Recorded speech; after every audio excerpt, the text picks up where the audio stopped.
윤석열 정부의 새 출범을 축하드립니다.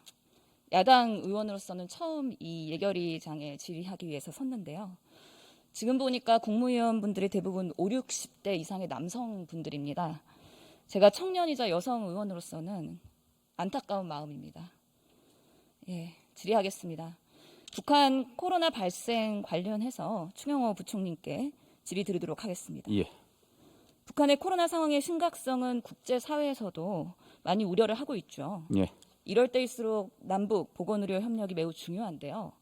오늘 정보위원회 국정원 보고에 의하면 북한이 남한의 의약품 지원에 대해서 공식 반응은 없지만 실질적으로 거절하고 있다라고 합니다. 지원을 받더라도 중국, 국제사회 순서이고 남한은 가장 후순위다라고 오늘 발표가 됐습니다. 부총리님, 국정원이 말하는 실질적인 거절이라는 게 어떤 방식의 의사표시인지 확인하셨나요?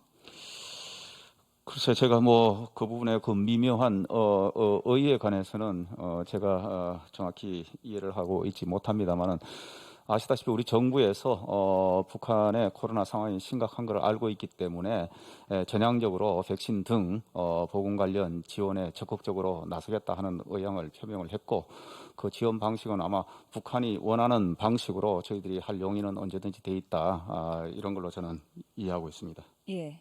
윤석열 정부는 북한이 부담을 느끼지 않을 우회로를 활용해서 지원할 방법도 검토하고 있다고 했는데 이 부분에 대해서 구체적인 방식 말씀 주시겠어요? 저는 북한 쪽에서 어떤 방식으로 지원을 원하는지 그 방식을 쫓아서 저희들은 전향적으로 지원할 그런 자세가 되어 있기 때문에 아마 북한에서 구체적인 그런 방법을 제시하면 북한이 원하는 방식으로 저희들 지원할 그런. 아직은 구체적인 방식이 없다는 말씀이시고요. 바이든 대통령이 내일 방한을 하죠. 북한 코로나 보건의료 교류 협력에 대해서 논의하실 예정이신가요? 거기까지는 제가 한미 정상회담 의제까지는 제가 말씀드리기는 좀 그렇습니다. 여기서 답변해 주실 수 있는 분 있으신가요? 네, 외교부 1차관입니다. 아마 논의가 될 가능성이 있는 것으로 이해하고 있습니다. 오늘 정보위 국정원 보고에서도 이 바이든 방한에 맞춰서 북한 미사일 발사나 핵실험 가능성 있다라고 얘기가 됐습니다. 이에 대한 예측이 얼마나 되고 이에 대해서 대비 어떻게 하고 계시는지 누가 답변 주시겠습니까? 혹시 외교안보 라인에서 답변 가능하시면 좀 해주시죠. 제가 잘은 모르겠습니다만 그런 일이 생기면 안 되는 거 아니겠습니까? 잘 아시는 분이 답변 주시죠. 그럼 아직까지 대비가 명확하지 않다라고 이해하겠습니다. 다음 질문 드리겠습니다. 부총리님, 정부가 59.4조의 규모 추경안을 국회에 제출했습니다. 민주당은 소상공인의 완전한 손실보상 피해 지원을 위해서 최대한 적극 협조할 거라고 말씀을 드렸는데요. 근데 이런 발언을 했던 분이 계십니다. PPT 한번 보시죠. 세수 더 거친다고 해서 또 추가로 추경해서 재정 지출 늘리는 것은 나라 살림 규모 있게 하는 거가 아니라 너무 방만하게 하는 거 아니냐. 누구 말씀인지 혹시 아세요? 저런 톤의 얘기는 제가 평소에 자주 하던 얘기입니다. 맞습니다. 작년 6월 추경호 기재위 간사의 발언입니다. 또 하나 보여드릴까요? 서울시장 보궐선거 매표형 꼼수로 졸속 주먹구구식의 추경안 편성에 국회에 제출했다. 이것도 누가 했을까요? 서울 보궐선거 진압. 작년 3월에 기재위 추경호 간사의 발언입니다. 아마 그랬을 수 있을 겁니다. 그래서 이번 추경은 6월 지방선거를 앞두고 꼼수 매표 행위인가요? 의원님, 제가 1월 달에 2월 추경 편성 제안했을 때 제가 매표형 정치 추경이다, 우리가 이러면 안 된다, 그거를 강하게 이야기를 했었습니다. 그리고 우리가 3월 대선 마치고 나면은 어느 쪽이든 대선 결과에 따라서 어느 정당이든 간에 아마 국민께 약속한 부분을 담아서 추경을 해야 될 거다. 하더라도 대선 끝나고 해야 된다. 지금의 추경은 지방선거를 위한 매표 그 이야기를 행위인가요? 했고, 간단하게 답변 아시다시피 주세요. 양당에서 대선 기간 중에 국민들께 수차례 약속을 하셨습니다. 양당이 선거 마치면은 코로나 상황이 엄중하기 때문에 이 부분에 관해서는 바로 추경을 통해서 신속히 지원에 나서겠다. 저는 그 대의를 쫓아서 이번에 추경안을 제출했다. 그때는 기재위 간사였는데 지금은 부총리가 되셨죠. 예. 그때는 틀리고 지금은 맞다. 이렇게 아니, 자리에 제 따라서 생각은 발언을 일관됩니다. 바뀌면 안 된다고 생각합니다. 질병관리청장님께 질의 드리겠습니다. 취임하신 거 축하드리고요. 의대 교수이자 대한민국 감염병 관리의 주요 공직자로서 앞으로 많은 역할 기대하겠습니다. 청장님에 대한 국민평가입니다. PPT 보시죠. 실패한 전문가의 정치 방역 정실 인사, 안철수의 40년 지기이자 마누라 친구, 메르스 당시 삼성 서울병원의 방역 책임자로 실패한 전략, 전 세계가 인정한 정은경 체제 K방역 깎아내리고 핥히는 데 앞장서온 전문가의 재활용 인사. 국민들께서는 정호영 보건복지부 장관 후보자 인선으로 윤석열 공정에 대한 불신이 생겼습니다. 이어서 백경량 청장님으로 인해서 안철수의 공정을 바라보는 국민 시선 싸늘합니다. 인물보다는 40년 지기, 마누라 친구 등 인맥으로 인선을 하고 있다는 비판인 거죠. 공정과 상식으로 세상을 만들겠다고 했던 윤석열 정부, 공정하지 않고 상식적이지도 않은 대한민국 만들고 있는 게 아닌가 우려스럽습니다. 청장님, 의대 교수시니까 여쭤보겠습니다. 혹시 자녀분 있으신가요? 네, 있습니다. 예, 혹시 의료인이거나 아니면 의학 계열의 학생이신가요?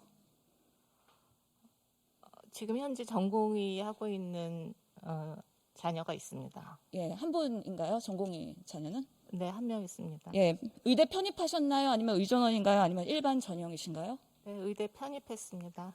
예, 편입의 학교가 청장님의 같은 학교나 아니면 같은 병원과 연관돼 같은 있습니까? 학교, 같은 병원 아닙니다. 예. 그러면 자녀분의 의대 입학, 특히 편입 입학이요. 그리고 전공 과목 선발, 취직, 임용에 있어서의 공정성과 투명성 담보하실 수 있나요? 네, 담보할 수 있습니다. 예. 그럼 최근에 정호영 장관 후보자 문제 잘 알고 계실 텐데요. 같은 의사로서요. 부모가 병원장으로 재직한 의대에 두 자녀가 편입하는 거 정상적이라고 보십니까?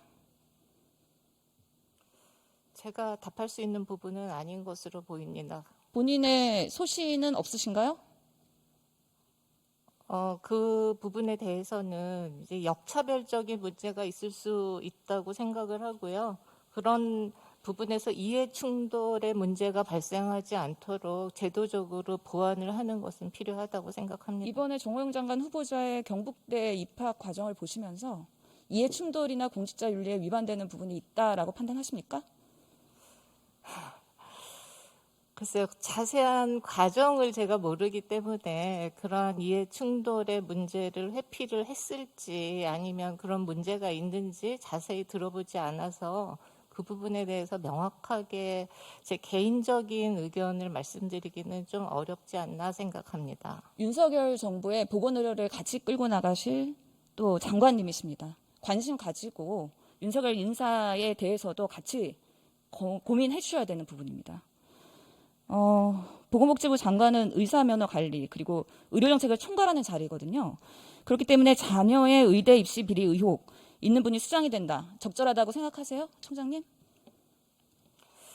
공정성은 반드시 담보되어야 된다고 생각을 합니다. 공정성이 담보되지 않았다고 생각하시는 거죠? 제가 그 과정을 모르기 때문에 답변드리기 곤란하다라는 말씀드립니다. 예, 신임 장관 인선에 대해서 이렇게 관심이 없으시면 앞으로 질병관리청으로서의 그런 수장의 역할 제대로 하실 수 있겠습니까? 윤석열 정부에 대한 여러 가지 이슈에 대해서는 관심 갖고 들여다보셔야 됩니다. 그것 또한 능력과 관련되는 부분이라고 생각합니다.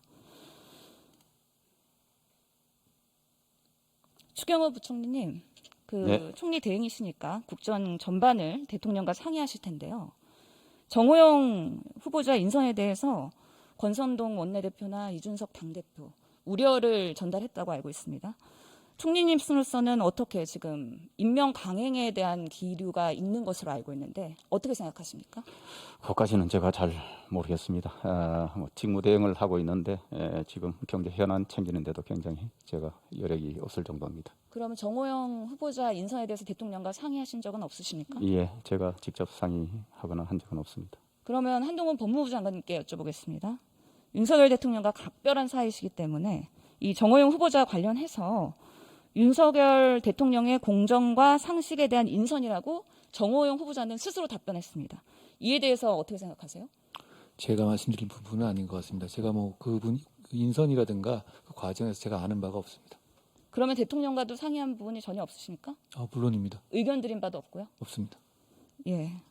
이런 의대 교수 자녀 불공정 문제는 국민적 관심사입니다. 저는 윤석열 정부에서 이런 아빠 찬스, 부모 찬스 논란이 지속되고 있는데 국민들께서는 매우 불편하게 생각하지만 지금이라도 문제 제기가 되고 앞으로 윤석열 정부에서 해결할 수 있는 그런 노력을 국회와 같이 했으면 좋겠다. 그런 부분에 있어서 교육부, 보건복지부 그리고 총리 대행님께서 같이 힘써주시면 좋겠다는 생각 듭니다. 총리님 어떻게 생각하세요? 예, 어떤 취지로 걱정하시는지 잘 알겠습니다. 근데 자전 하루빨리 저와 같은 총리 대행 체제가 아니고 대한민국의 제대로 된 빨리 정식 총리께서 임명이 되시고 국회 절차가 마무리됐으면 좋겠습니다. 예, 그 총리님 부의하시고 또 대통령님과 상의하실 때 그 의대 그리고 치대 그리고 법대까지 포함해서 모든 전수조사 관련해서 입시 비리에 대해서는 좀 근절할 수 있는 정책을 마련해 주시면 감사하겠습니다. 꼭 전달 부탁드리겠습니다. 윤석열 정부와 안철수 인수위원장은 문재인 정부의 방역을 정치 방역으로 규정을 했습니다. 정은경 청장은 떠나는 길에 지난 2년간 과학 방역했다고 소신 발언을 했습니다. 청장님, 여쭤보겠는데요. 지난 2년간 문재인 정부 정치 방역했나요? 네, 이 코로나19는 전례 없는 신종 감염병이었고요. 따라서 초반부터 우리가 대응을 할 때 정보는 매우 제한적이었고 또 불확실성은 지속되고 지금도 여전히 지속되고 있습니다. 우리 정은경 전 청장님께서 말씀하셨던 정치 방역과 과학 방역을 이분법적으로 구분하는 것은 어렵다라고 생각하는 부분에 저도 일정 부분 동의를 하고요. 일단 그동안 우리 방역 당국으로서 근거 중심의 방역 정책 시행을 위해서 많은 노력을 한 것으로 알고 있고 우리 정 청장님을 리더로 해서 전 방역 당국이 많은 노력을 해왔던 부분에 대해서 저희가 그 성과를 인정을 하고 또 노고에 치아를 드린다는 말씀을 어제 제가 드린 바도 있습니다. 다만 이제 지금 앞으로는 좀 더 많은 데이터가 축적이 되어 있기 때문에 이를 근본으로 해서 데이터를 분석하고 보다 근거 중심의 방역 정책을 시행할 수 있는 기반이 마련되고 있다고 판단을 합니다. 예, 그 문재인 정부의 정치 방역을 윤석열 정부에서 폄훼했고요. 윤석열 정부의 과학 방역을 이야기하면서 코로나를 정쟁으로 몰아가고 갈라치기를 조장했습니다. 지금 이런 현 정부의 행태에 대해서 어떻게 생각하세요? 답변 주시죠. 네, 저는 정치인이 아니기 때문에 정치적인 답변을 드리기는 좀 어렵고요. 어떠한 성과를 부정하거나 폄훼하려는 이제 그런 의도라기보다는 좀 아쉬웠던 부분을 앞으로 보완해 나가겠다라는 것이 저의 이제 생각이고요. 사실 거리두기 같이 이런 사회적 방역 대응 정책에 대해서는 우리가 과학적 근거 외에도 사회적 합의라든지 그런 정책 결정 요소에서 조금 또 제외하기 어려운 그런 부분도 있었지 않았나 생각을 하는 부분이 있습니다. 그런 생각들을 40년지기 친구이신 안철수 전 위원장님한테도 전달해 주시면 감사하겠습니다. 지난 2년 동안 전국적으로 고생한 의료진과 공무원들 그리고 전문가들의 노력을 정치 방역으로 폄훼하고 부정하는 것 자체 그런 것들은 지양되어야 됩니다.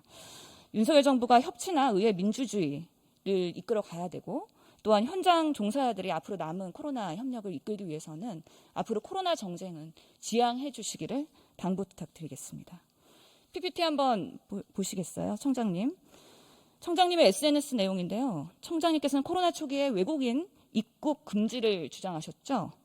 국민들께서 청장님 주장에 대한 비판 그리고 적합한 인선인지 묻고 계십니다. 국민 영웅이자 세계적으로 존경을 받고 코로나와 싸운 정은경 청장과는 지금 대비되는 모습입니다. 당시 의견 개진 후에 후회하시진 않으셨어요? 여기서 자세히 말씀드리기는 좀 어려운 부분이 있는데요. 저 부분에 대해서는 저 발언 자체가 과학적으로 저희가 의학자적인 측면에서 어떠한 감염병에 대한 네, 일차 시간이 대응을 별로 없어서 제가 그럼 질문 다 하고 답변 한꺼번에 해주시고요. 7일 격리 의무 해제 여부 발표가 내일 있는데 해제를 한 달 유예.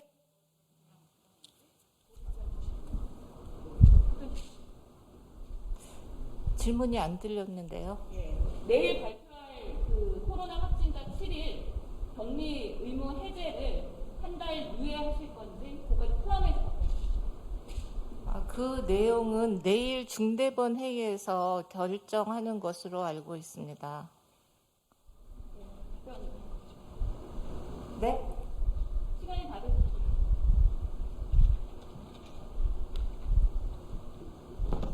답변 다 드린 거예요. 아까 설명하다가 끊기셨죠? 저 SNS요? SNS 감염병에 대해서 1차적인 과정은 차단이고요. 그게 이제 의학적인 측면입니다. 그래서 저는 환자를 보는 의사이기 때문에 이제 의사로서 의견을 드린 거고, 이제 방역 차단을 하는 거는 이제 단계가 여러 가지가 있겠고요. 지금 중국에서 상하이에서 하고 있는 거가 락다운이고, 그게 이제 가장 강한 차단 방법이 되겠고요. 이제 그 차단 방법 중에 하나가 이제 가장 강한 게 그거겠고, 따라서 사실 우리가 2년 또 그런 방법이 있고 또 지역적으로 약하게 하는 방법이 있고요. 다양한 방법이 있습니다. 사실 거리두기라든지 우리 입국자를 사전 선제적으로 자가격리를 하는 것도 그러한 입국 차단하는 방법 중에 하나고요. 그래서 그런 스펙트럼은 여러 가지가 있고, 저 의견은 제가 청장님께도 말씀을 드렸었고요. 이제 환자층을 보는 의사적인 측면만 본다면 저런 의견이 틀렸다고 볼 수는 없다고 봅니다. 좀 더 자세히 말씀을 드리면,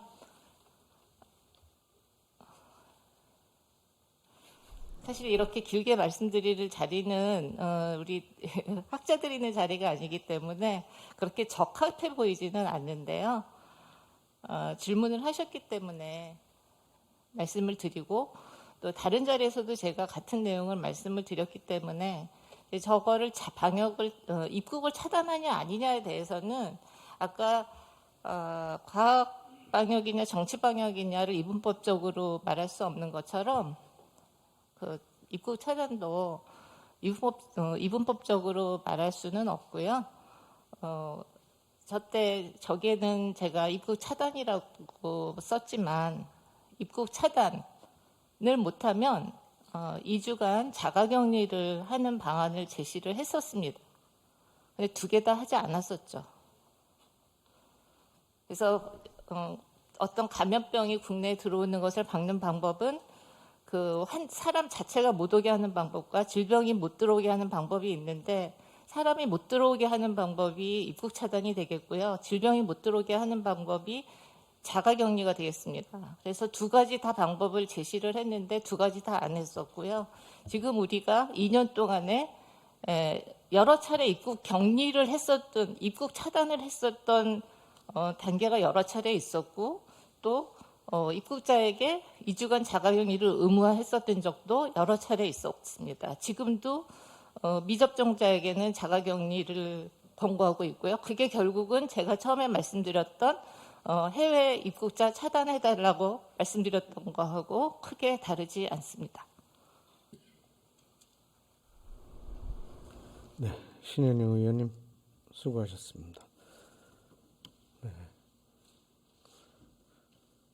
다음은 비례대표이신 존경하는 국민의힘의 정운천 의원님 질의해 주시기 바랍니다.